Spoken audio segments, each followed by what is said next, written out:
Welcome to McPlum, simple solutions served daily. In this video, I will show how to make roti nachos in an air fryer. First, take your favorite roti and cut each one into 8 equal wedges. This size is perfect for scooping up all your delicious toppings.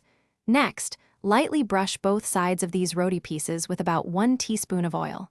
Finally, season them with a pinch of salt and a dash of chili powder for a little kick. These simple steps prepare your roti for the air fryer.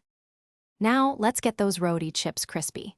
Place your seasoned roti wedges in a single layer within your air fryer basket. Avoid overcrowding to ensure even cooking. Air fry them at 375 degrees Fahrenheit for about 5 minutes. Then, carefully flip each piece over. Continue air frying for another 2 to 3 minutes until they are golden brown and perfectly crisp. This quick process creates the ideal base for your nachos. With your crispy roti chips ready, it's time for the fun part: assembly. Carefully transfer the golden brown roti chips to an oven-safe dish or a large serving plate.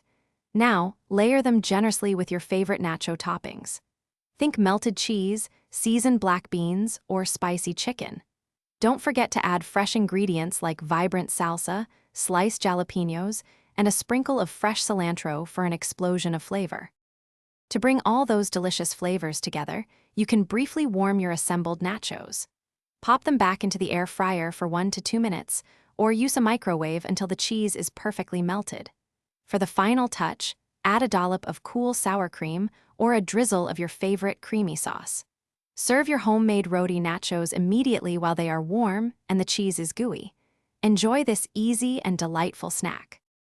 Thanks for watching. Stay juicy and subscribe.